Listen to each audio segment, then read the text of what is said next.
Hi, I'm Audrey Johnson Shepard on TrumpForAll.us. Brandon Tatum, a former Tucson police officer and a prominent conservative and Trump supporter, was speaking at the Young Conservatives of Texas at the Texas State University campus in San Marcos, Texas. Let's get to find out a little more about Brandon. But for those in the room who don't know who I am, and you're looking at a brother with a Make America Great Again hat or Keep America Great hat on, I'm going to explain it to you. So, born and raised in Fort Worth, Texas. So I'm a Texas boy by heart. I got it tattooed all over my arms so people cannot miss it. So, I was born here. I had a diverse upbringing. My family, at some points we lived in areas that wasn't that good. And then we, made enough money to live in better areas. I've been to private schools, been to public schools. I graduated from Paul Lawrence Dunbar High School, which is right in the middle of the hood in Fort Worth, Texas. And so I had a diverse experience. At 8 years old, I was arrested for smoking marijuana in a vacant house. That was the last time I smoked marijuana was when I was 9, actually. But, I had a strong father in my life, and my dad helped make me the man that I am today. I was really good at athletics. I used athletics to get me a scholarship to the University of Arizona where I played football. I was an All-American. I entered the 2010 NFL draft. That did not work out for me. But while I was in college, God changed me, right? I grew up, I had a pretty bad attitude. I got actually kicked out of high school my last year while I had a scholarship. They ended up bringing me back to school, thank God, and I was able to go to college. But I used to walk around with gold teeth in my mouth. I got Young Savage tattooed across my stomach. So I was kind of going down a bad path, right? A path that does not lead to success in the real world. But in 2008, when I was in college, football wasn't going well for me. And I really was going to rule God out. That was really what was going to happen. I said, let me make sure that this God thing is real before I go on with my life. I decided to start going to church. I had a couple dreams, funny enough. I had a couple dreams about me going to church, about me getting saved, about, God visited me and all those things before I actually got saved. I went to a few churches. I didn't like them, I think some of them were scammy. I had a guy prophesying every Sunday about stuff that I could have made up in my own mind. But I was invited, one of my best friends, he played drums at a church called Emmanuel Grace Apostolic Church. Any of y'all know what apostolic faith is? I'm apostolic. Apostolic? Yes. Anybody else apostolic Pentecostal? Anybody know anything about that? Do you know what I'm talking about? Raise your hand. Some of y'all do. All right. So I went to an apostolic church. I got baptized. I got filled with the Holy Spirit with evidence of speaking in tongues for some of you who know what that means. And it just changed my life. I had this perception that I didn't like white people that much. And I'm going to be quite honest. Because I grew up in an era where my grandmother couldn't drink out of the same water fountain as white people.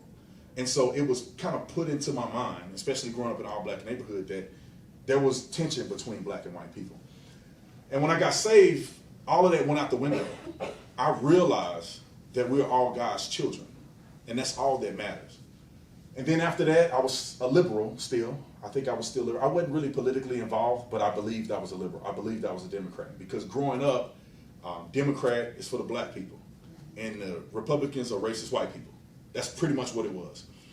And so after college, after the NFL draft, I did not get drafted. I had to find something to do. I had to find something that was meaningful.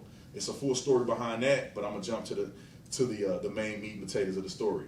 So I signed up for the police department because I needed a job. I really needed an opportunity. I never in my life thought I'd be a police officer. I never thought once about it.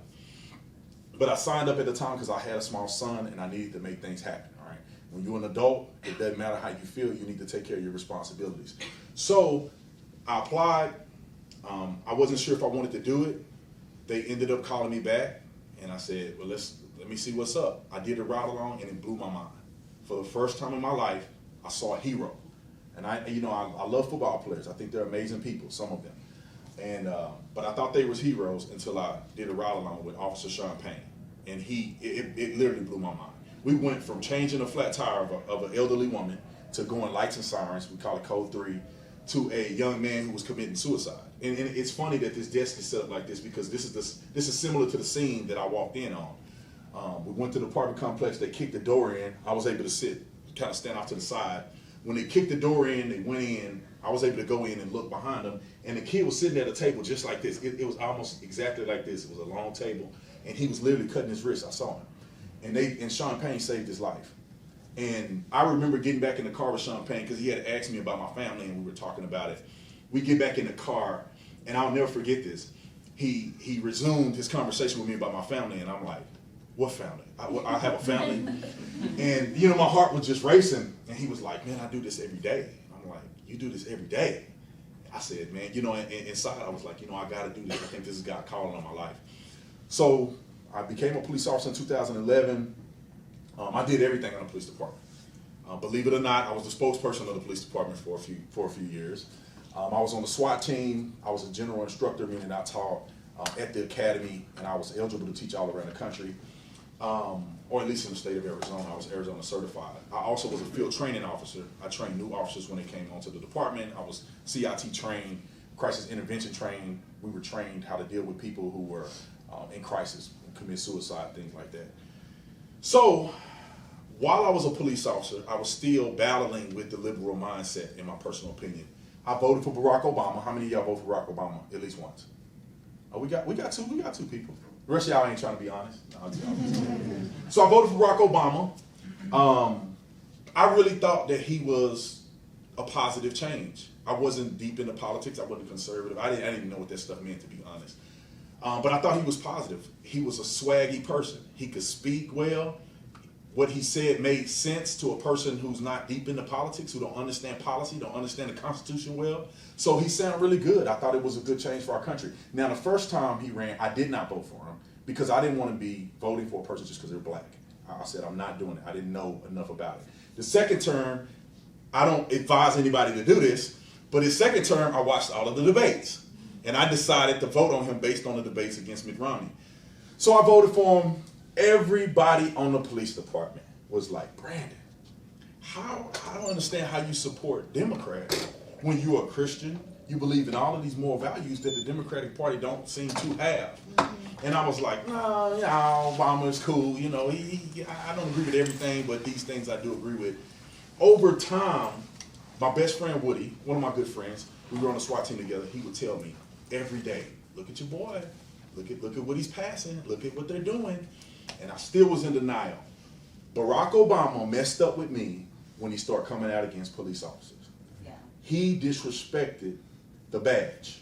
And I made up in my mind, and I don't care nothing about party line or nothing else. If Donald Trump did it, I'll be like, if I take his hat off. But he decided to come against police officers and made our job tremendously dangerous, even more dangerous than it already was. I saw people challenging us more when Barack Obama would come out and say, these police officers acted stupidly and all of the above. Y'all know what he was saying. And I said, man, I will never vote for a person that cannot stand up for the men and women who wear the badge. So I decided for the first time in 2015, I believe, to look at the Republican Party. I looked at the Republican Party. I like Ben Carson. Who's a Ben Carson person? So a lot of people like Ben Carson. I mean, he's brilliant. He's brilliant. All of his policies, to me, they made reasonable sense. He could articulate them. He was passionate about them. He was a Christian. He believed in God. Those things were right here. I'm like, I'm voting for him. Then he dropped out. And, you know, he was just a little sleepy. You know what I'm saying? I know all y'all support him. You know, he's just a little lethargic.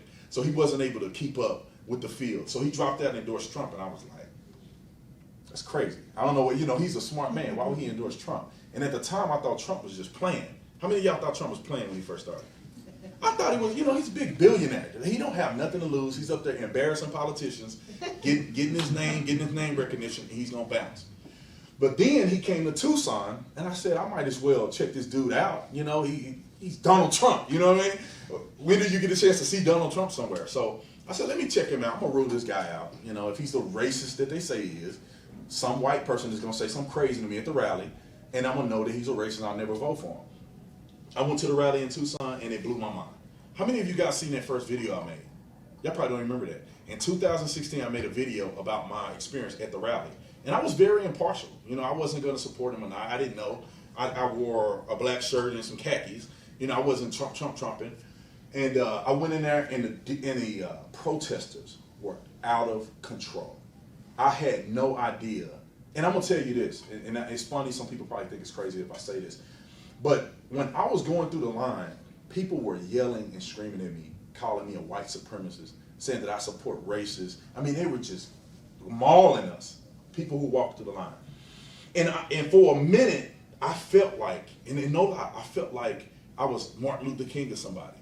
And the reason why I say that is because I felt the hatred that people had. And I said he must have felt the same level of hatred when he would just try to preach peace or do, basic functions of a citizen to try to be more informed and things like that. And you have people grilling you and hating you in the vitriol that they had. So when I got inside, everything was cool. Just like y'all, man. Everybody was cool. Everybody was loving. Trump came out there like he was in a WWE or something. I mean, he was a celebrity. And I love what he had to say. He talked about the border, talked about Second Amendment, all of the things that he speaks about now. And I said, you know what, I can get with this guy, man. I actually like Trump. And from that point on, I've been a true supporter of the President of the United States, his policies. Now, I don't agree with everything he do. I don't care. That's not, I don't expect him to be my pastor. I want him to get the job done. If he says something, I want him to do it. So that's been my stance, and that's how I got to this point. I started out working with Turning Point USA, doing some things with them. I mean, and that just grew my brand, and now I own my own store. It's an online store, theofficertatumstore.com, theofficertatumstore.com. Anybody see my YouTube video?